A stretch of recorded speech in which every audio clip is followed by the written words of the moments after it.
Morning, afternoon. What, you may reasonably ask, is this rather motley assortment of bits?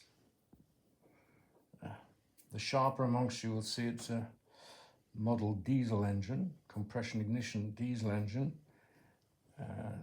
somewhat battered, possibly made in 1947. A genuine barn find that a good friend gave to me. It was covered in pigeon goo and totally gummed up. I've threatened it with hot baths of oil and blow torches and big hammers, and what you see now is the thing completely disassembled. It's obviously old. Several things give it away. Metal fuel tank, stovepipe liner, they used to call that, I think. Propeller, which came with the engine, complete with the engine. So the question is, what is it? Well, I'll put you out of your misery. This is an ED, Electronic Developments, so-called Mark II. It was the predecessor to the Comp Special, which was well thought of, and followed the Mark I, which has disappeared in the mists of time. Nobody seems to know whether there was a Mark I or not. Could just be a marketing ploy. It's an interesting engine in many ways. And in fact, this, Clive, is what it looked like in its heyday. ED Mark II. This is an advert, as it says there, from March 1947. So this is vintage, the same age as your redoubtable explainer here. Precision built, phenomenal performance. Well, we'll come back to that. It sold for the amazing price of £4, 4 shillings. And those of you over the age of 100 will know that was 4 guineas. Postage extra, a shilling. Well, if you inflate £4, 4 shillings, we'll leave that to one side, Clive. To today's value, which is 2023, we multiply by a factor of 50. So the website tells me. So that makes this thing in today's value costing about just over £200. Now £200 today will buy you quite a respectable new engine, glow or diesel. This is 2 cc's, I don't think I said that.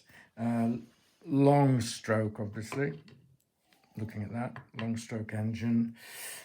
So low rev, 7,000, and it put out, I think, under test, something like 0.1 of a brake horsepower, not really phenomenal by today's standards. A 2 cc today would put out 3/4, quite girthy, 3/4 of a horsepower, easily. Screaming revs, of course. So this thing was also known affectionately as the penny slot. So called because, although it's compression ignition, you will see there's no Tommy bar there. I tried to get that out, but of course it's integrally part of this rather tatty head. And the contrapiston, believe it or not, which would fit in there with a bit of heat, was moved and adjusted by screwing the cylinder head up and down. A ploy which is novel in a sense, but the Mark II then had a Tommy bar in every engine I've ever seen since. There were apparently 2 or 3 other makes that used this strange device. So what have we got? We have the crankcase, aluminium alloy, and a special aluminium alloy, which I'll come back to in a minute. The front housing screws on there. It actually says ED on the front housing.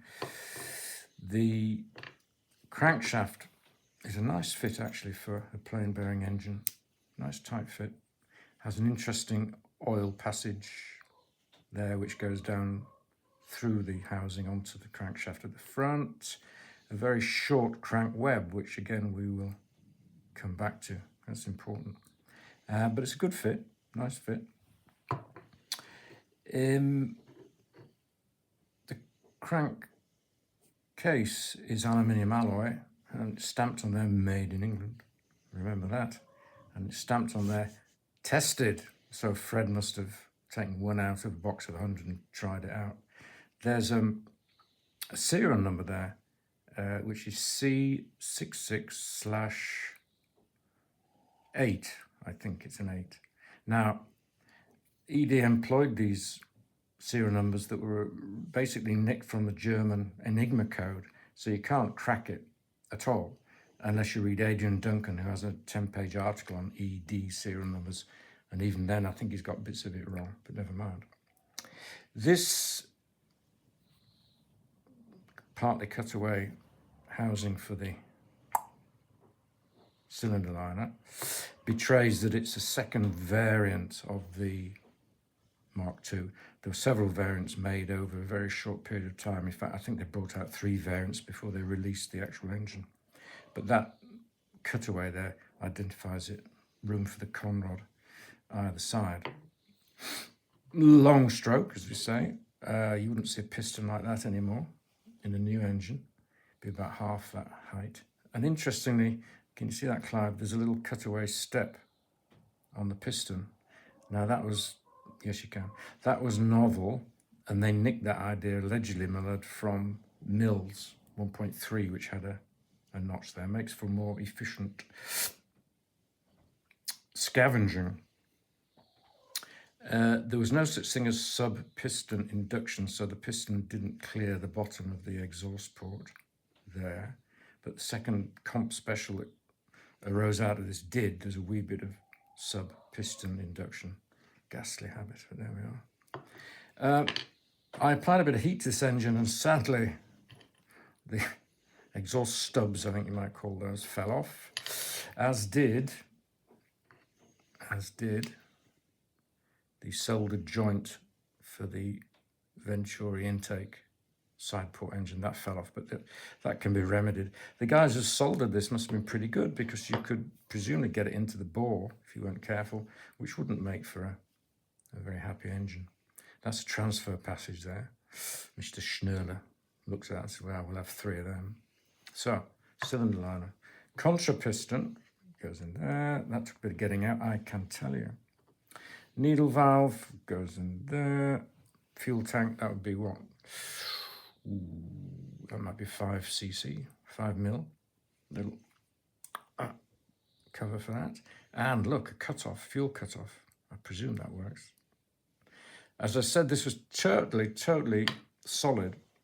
So I can't attest to whether it runs or not, but I don't see why it shouldn't if we can get the bits back together. The prop driver has rather a nice cutaway in it that fits over the crankshaft. And then, believe it or not, we have another pulley. This is a pulley. You could start it by a pulley, although Brian Cox, not Professor Brian Cox, not Brian Cox the actor, but Brian Cox, the YouTuber of note with engines, assures us that you can't start it with a pulley. I can't even get it on, but it does go on. I'm doing something wrong here, aren't I, Clive? Yes, don't laugh. I used to be good at this sort of thing. There you go. Prop nuts, and the prop goes in there. So that's kind of neat in itself. Right, coming back to the crank case. I'm told reliably by Mr. Adrian Duncan that the ED factory in 1947 was situated very close to a scrap metal merchants in, where did they live? Kingston upon Thames, I'm reading from the advert. And in this dump were Rolls-Royce Merlins, Spitfires, shot down planes, Heinkels. And Mr. Duncan reckons that this crankcase was made from the pistons of Rolls-Royce Merlins, because it was obviously a very pure form of aluminium, I suppose, the piston, or aluminium alloy. So there you are, bit of Merlin there. Not many people know that. A few screws holding the casings to and that to there. Yes, penny slot. Well, it was nicknamed, the affectionate, dare we say, nickname for the engine. And a penny, in this case, King George VI, would fit in there, and you adjust the compression like that, penny slot. Or if you want to be posh, you'd use a George II 17 something 1743 coin, or indeed, steady on Clive, don't get too excited. In case of emergency, Elizabeth break the seal, you could have used her if you didn't get the loo. So there we are. What else can I tell you? Yes, the conrod and big end was problematical because yon crank pin was quite short, and there was room for the conrod to work a wee bit backwards and then wear the end, and you'd get a telltale scoring. Oh dear, just like that is the conrod. But there's no play that way. So I think we'll get this to run.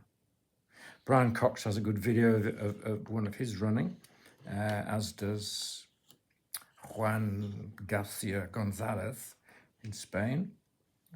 I like his style, actually. He runs his engines in the street, and when a pedestrian comes along, he says, this away, very good. I bet Fiery's got one of these, but he hasn't shown us it yet. But hey, there we are. So what I want to do is get this thing back together. I'm not sure about the soldering. I don't think I can do that. I'll take it to the blacksmith. We're going to get this running, and I will show you it when it is running, back in prime form. So thank you all. Thank you, Clive. Thank you, Gertie, for the sound effects. And we'll see you next time. Goodbye.